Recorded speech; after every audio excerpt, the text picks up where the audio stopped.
आज का जो कार्यक्रम है वो स्वाभाविक है ब्रह्मचारिणी लड़की के लिए या ब्रह्मचारी लड़के के लिए आवश्यक है कि वो समय के बंधन में ना बंधकर साधना, तप, ध्यान और ज्ञान की मर्यादाओं में रहे, जिससे कि उसका ब्रह्म तेज बढ़े, ज्ञान बढ़े, ध्यान बढ़े, सम्मान बढ़े और सौंदर्य बढ़े।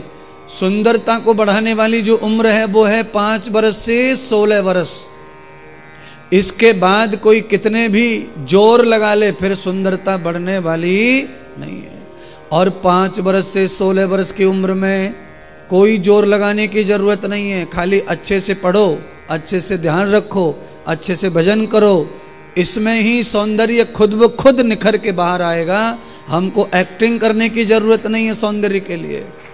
सौंदर्य के लिए कब एक्टिंग करनी पड़ती है? जब हमारा तेज, ओज, रज, वीर्य, रक्त कम हो रहा हो, नष्ट हो रहा हो, बर्बाद हो रहा हो, अक्षन्न हो गया हो, विक्षिन्न हो गया हो, लुट गया हो, समाप्त हो गया हो, तो फिर अलग से भी केयर करनी चाहिए। पर ये जो उम्र है, ये जो समय मैंने आपको बताया है, ये सौंदर्य ऑटोमेटिकली ही सौंदर्य अपने ऊपर छाया रहता है। यही उम्र पार्वती जी की है। यही उम्र पार्वती की जी है। हमारे यहाँ सामान्य भाषा में क्या बोलते थे ब्रज में, हम जब छोटे थे सुनते थे, कोई बुरा न मान जाना मेरी बात का। छोटेपन में कहते थे आएगी जवानी और सुधरेगी कहानी। अर्थात किसी के आंख कान भी कोई खराब अंग हो जाए पर जवानी में वो भी सुंदर दिखने लग जाता है। जवानी ऐसी चीज है, जौवन ऐसी चीज है। अच्छा, ये जौवन और जवानी आता कैसी है? तो कहा साधन से। साधन क्या है? अच्छा रहो, अच्छा सोचो, अच्छा खाओ, अच्छा साधन ना करो, अच्छा ज्ञान धारण करो, ध्यान धारण करो, चरित्र धारण करो, यौवन आ जाता है, सुंदरता आ जाती है। यौवन अवस्था में जो आदमी छिन्न हो जाता है उसका यौवन नहीं लगता। कई लड़का लड़की ऐसे ही जिनकी उम्र है 13, 14, 15 साल और उनमें बिल्कुल यौवन नहीं, सुंदरता ही नहीं है, क्योंकि वो छिन्न भिन्न है। उनका कोई आदत खराब है उनमें। उस किसी आदत खराब होने के कारण उनमें सौंदर्य का प्रकट ही नहीं हो रहा है, उनमें यौवन आ ही नहीं रहा है, उनमें जवानी आ ही नहीं रही है। ये क्या हो रहा है, क्यों हो रहा है? ये सब हमको अपने आप ही निश्चय करना पड़ेगा। भगवान विष्णु को ये बात समझ में आ गई कि देवताओं का उद्देश्य अच्छा है, जानकारी तो लेनी चाहिए कि पार्वती सर्व सामर्थ्यवान होकर के ये तप क्यों कर रही हैं।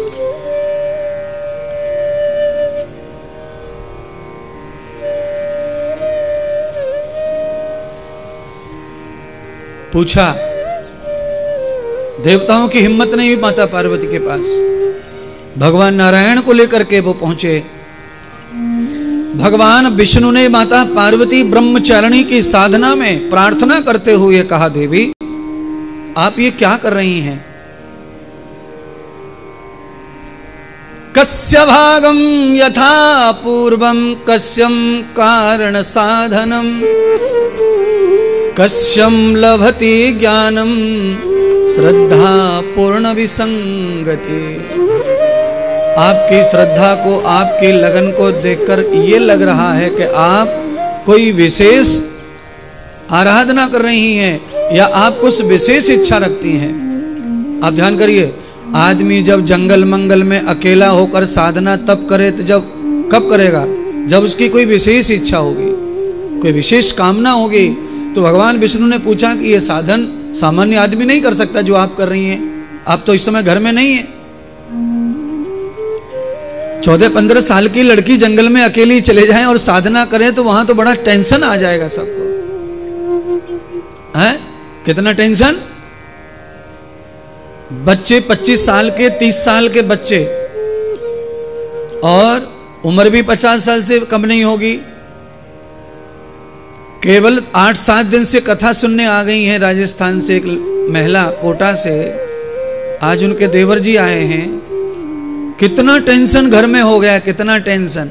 और 14 साल की कन्या कुमारी जंगल में जाके बैठ जाए तो कितना टेंशन होगा घर वालों को, आफत आ जाएगी, बिजली चढ़क जाएगी। जो बुढ़ा है, संसार सब हो गया है, अब केवल और केवल भजन ध्यान की ही जरूरत है 50 साल के बाद, तो भी घर वालों को इतना टेंशन है। उनको लगता है कि इसके बगैर घर बिगड़ जाएगा, घर बर्बाद हो जाएगा, बच्चे बर्बाद हो जाएंगे, पति बर्बाद हो जाएगा। अरे महाराज, कल ये लेडीज अगर मर जाए तो भी कोई बर्बाद होने वाला नहीं है। ये तो तुम्हें दिख रहा है इसीलिए तुम कह रहे हो, होते पर ही सब चिंताएं होती हैं। दुनिया मर रही है, एक एक दिन का बच्चा छोड़ के मर रही है माताएं। कहां घर बर्बाद हो रहे किसी की वजह से। मैं अपना घर छोड़ के घूम रहा हूं, मेरा घर कहां बर्बाद हुआ है। इस दुनिया में सबके बगैर सब चलेगा, पर ईश्वर के बगैर कुछ भी चलने वाला नहीं है। सबके बगैर सब चलेगा। यहां किसी की ज्यादा जरूरत नहीं है, यहां किसी की ज्यादा जरूरत, सबके पास संसार में पर्याय होते हैं, पर्याय। इस दुनिया में फिक्स कोई किसी का नहीं है। ये दुनिया पर्याय से चलती है, लेकिन से, परंतु से, अगर से, मगर से, यहां से वहां से, पर्याय सबके पास। आपके साथ में आपको जो भगत दिख रहा है, आपको जो मीरा दिख रही है, आपको जो बिल्कुल सबरी दिख रही है, उसके पास भी पर्याय है। क्या पर्याय? सबरी के पास भी पर्याय है।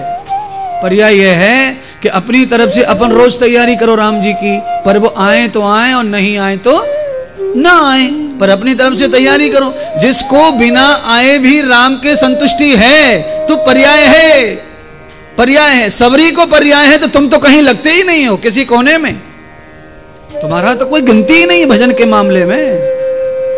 सबरी के जीवन में भी पर्याय था, राम आ गए तो ठीक। इसीलिए आज राम आए और सबरी की तैयारी नहीं थी। क्यों नहीं थी? क्योंकि सबरी पर्याय लेकर के भी बैठी थी। अब बोलो, मैं आप किसको सबरी मानूं? आप में से मैं किसको मीराबाई मानूं? आप में से किसको गोपी मानूं?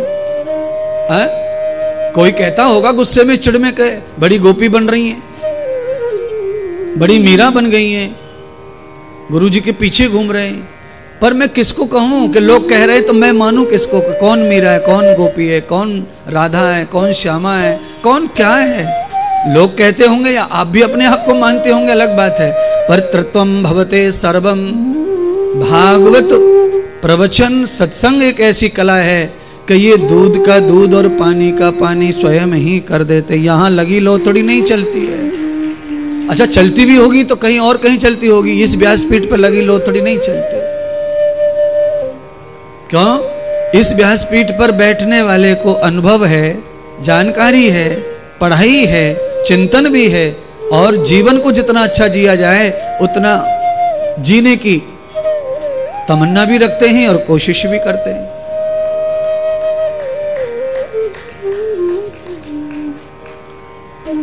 तालियों से ज्यादा बात को समझने की जरूरत है। आपको ये बात समझ में आनी चाहिए। संसार कैसे चलता है? दोबारा अपने मुंह से बोलो। अब संसार कैसे चलता है? पर्याय से। ये नहीं तो वो नहीं तो वो, ये पर्याय से संसार चलता है। अच्छा, ये और वो, ऐसी नीति भी नहीं है आपकी खराब, तो फिर संसार कैसे चलता है? मिला तो ठीक है और नहीं मिला तो, ये भी एक पर्याय है। पर्याय का मतलब गलत नहीं है, पर्याय का मतलब संतोष भी होता है। संतोष से भी जीवन चलता है, आगे बढ़ता है, और कल फिर मिलन का दिन आता है। कल फिर चौराहे पर मिलन हो सकता है, आज नहीं तो कल। आशा में ही जिंदगी जी सकते हैं, निराशा में जिंदगी एक दिन भी जीना मुश्किल पड़ जाता है। आशा में जी सकते हैं, निराशा में नहीं। भगवान विष्णु की मदद से देवताओं ने यह जानने की कोशिश की कि माता पार्वती जंगल में घर छोड़कर इस उम्र में क्यों ये तप कर रही हैं, और इतने दिनों से कर रही हैं। ऐसा क्या झलक रहा था पार्वती के शरीर में से, जिसे देखकर देवता आकर्षित हो गए, अचंभित हो गए और विष्णु जी के पास में गए। रहा नहीं जा रहा था, पार्वती जी का स्वरूप देखकर देवताओं से रहा ही नहीं जा रहा था पूछे बगैर।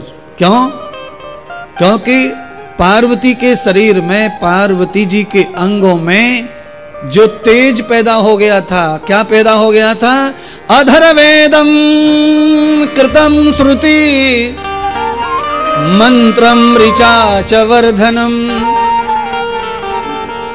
ऐसा लग रहा था कि पार्वती के अंगों से वेदों का ज्ञान बाहर की ओर निकल रहा है। तापतम कृतम भूयंत रूपम।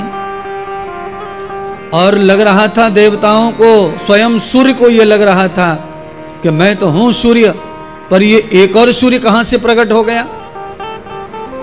अपने जैसा किसी को दूसरा कोई मिल जाए तो आदमी हैरान हो जाता है, आश्चर्यचकित हो जाता है। सूर्य, आश्चर्य में पड़ गए सूर्य देवता, ये दूसरा सूर्य कहां से आ गया। चंद्रमा आश्चर्य में पड़ गया कि ये दूसरा चंद्रमा कहां से आ गया।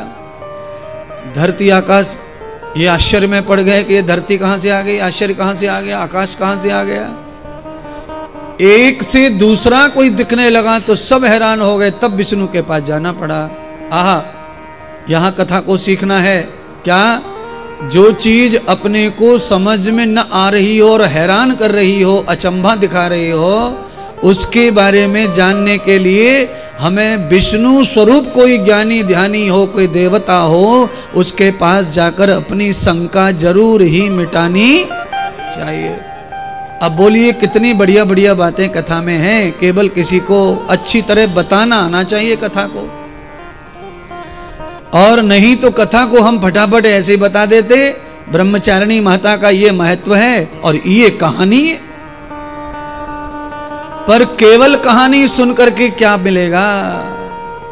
कहानी के अंदर जो जिंदगानी बसी है वो हमें आनी चाहिए, तब कहानी श्रवण करने का महत्व है।